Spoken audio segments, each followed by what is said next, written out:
Hi guys, and welcome to my channel, Plant-Based Sweetheart. My name is Mary, and today I have a delicious recipe for you guys, black bean kebab burger. Now, before I get into this video, I just want to say that this video is going to be a little different. I'm not going to cook them in this video. It's more of a meal prep idea video. So, because sometimes you just want something grab and go, and I figured I'd make this one a grab and go video, and grab and go recipe. And this is something you can totally meal prep on Sunday and have it on a Tuesday, or have it on a Sunday, any day you want, or you can have it right there and then. So I made kebab burgers. I loved kebab before I went to plant-based, and I wanted to find an alternative, and I made it with Beyond Meat, and it tastes out of this world, okay? However, changing my lifestyle and doing Starch solution, then you know that while Beyond Meat is a great substitute, but it is high in fat and very oily, and I'm trying to cut all that out. So I leave Beyond Meat for treat meals, but I would like to Starch solutionize for you guys and for myself. And the best option was to do it with black beans because there's no oil and it is low in fat. And I hope you guys enjoy it. So please continue watching to see how I made it. So let's go over the ingredients, and as always, I will have the full recipe in the description box. So here I have 1 can of black beans, and it is the no salt added. You can find those anywhere. And over here I have half a bunch of parsley and onions. And as for the onion, this is again optional in a lot of my recipes.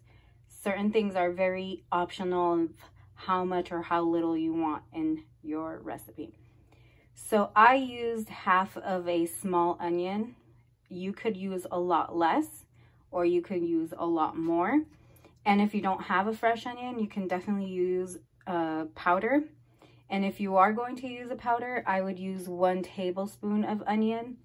And if you don't like the onion flavor that much, then you can use half a tablespoon.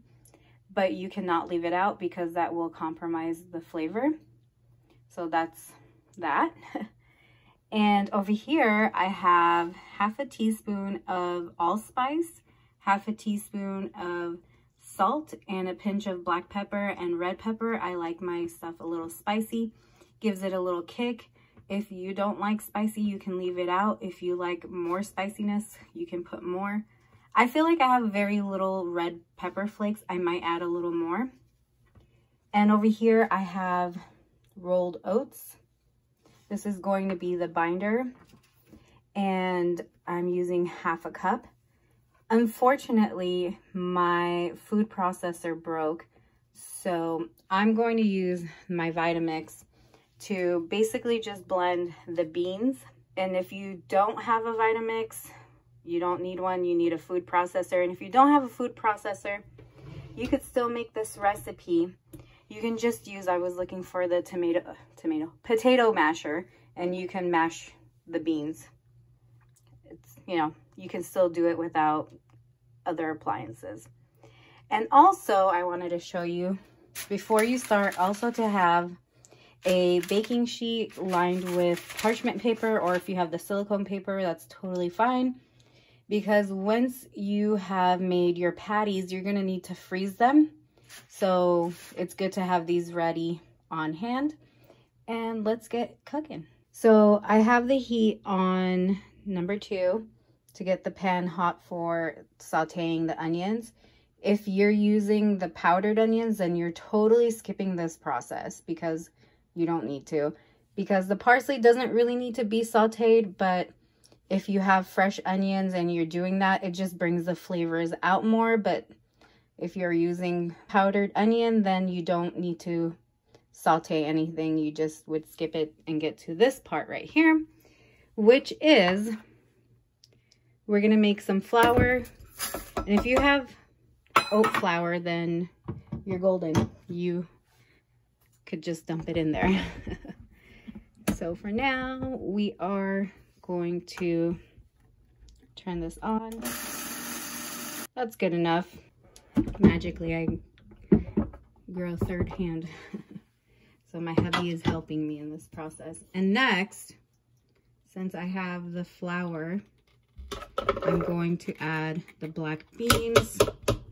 If you have a food processor, then you would do this step. And then once you saute everything, you would add it in there and pulse it once or twice. But since I don't have a food processor, I don't know that I'm going to pulse the onions because you don't want it. You kind of want that texture in there. That's what a kebab is supposed to be like. So here we go.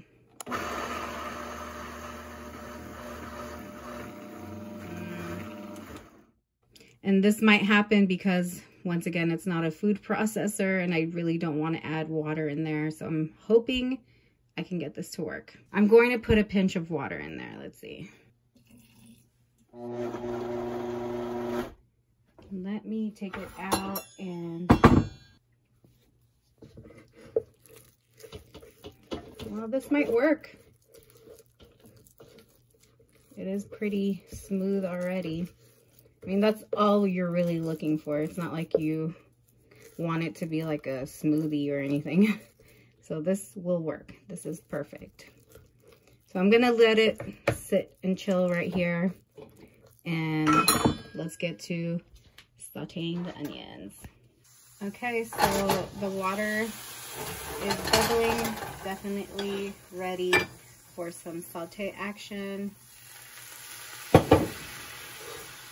First, I'm only going to put the onions.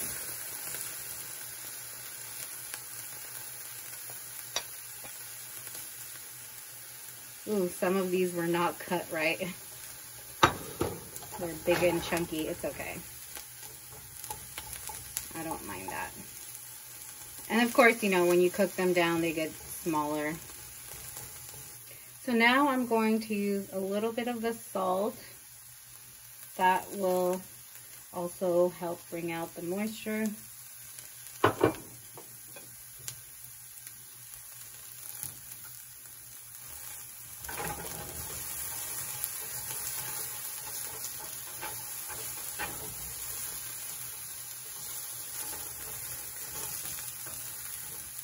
Okay, they're sticking and that's okay. I'm gonna put some water in there in a few minutes, but try my best not to mess with it.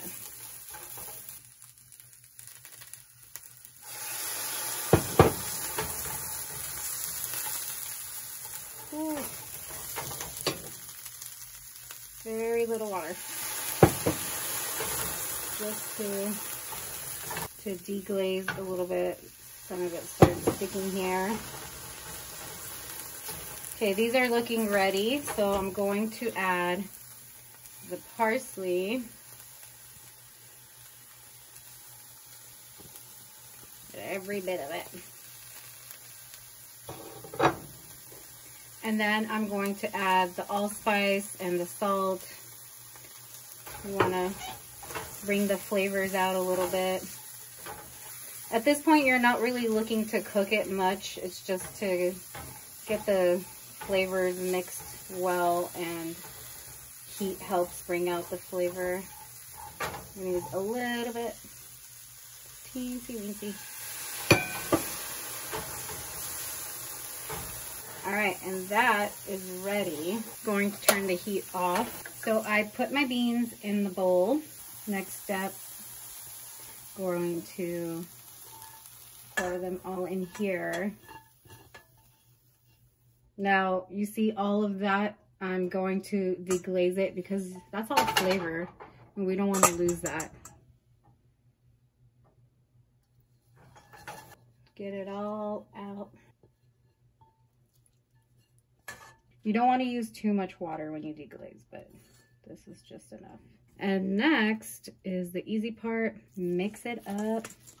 And that warm water is going to help activate the oats as well, so it will help bind everything. It really smells like kebab in here. Who knew you can turn your beans into kebab, right? All right, the next step is we're gonna turn them into patties. and I will show you in 1 sec.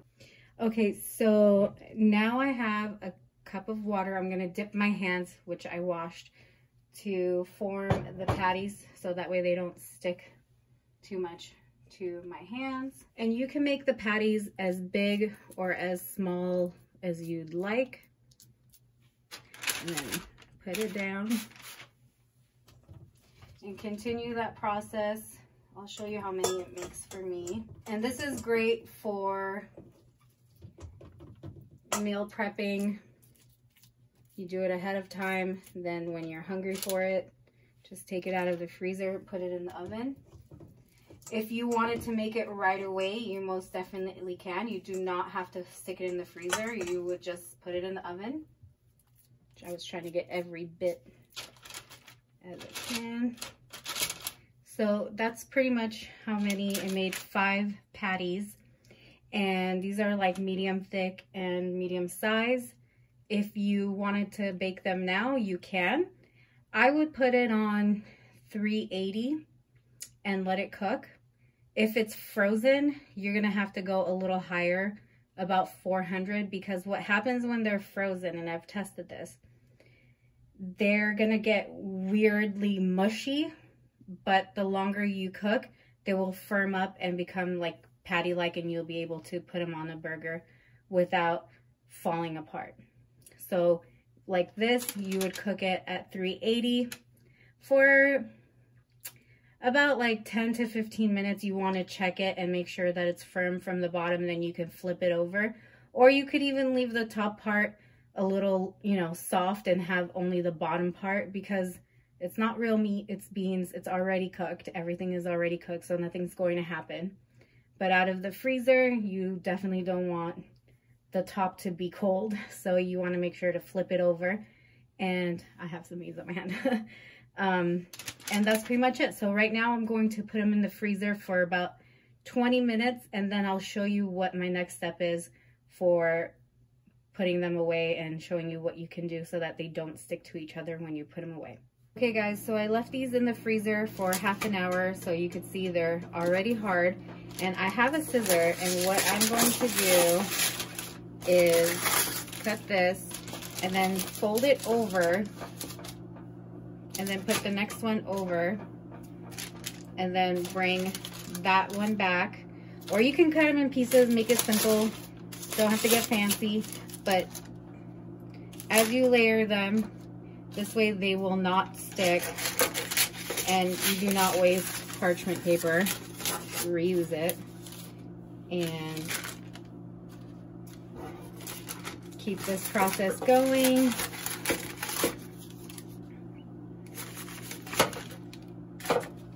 So now they are all layered, and I will put them back in the freezer. I'm going to put it in the Ziploc bag, put them in the bag, and put them in the freezer, and that's it. So whenever I want some patties, I can just grab it and go, and it will be easy and they won't stick to each other. And that's pretty much it. Thank you for watching. I hope you guys enjoyed this recipe, my burger kebab recipe. And if you did enjoy it, please remember to hit like, subscribe, share, ring the bell for further notifications. And I will see you next week with another recipe.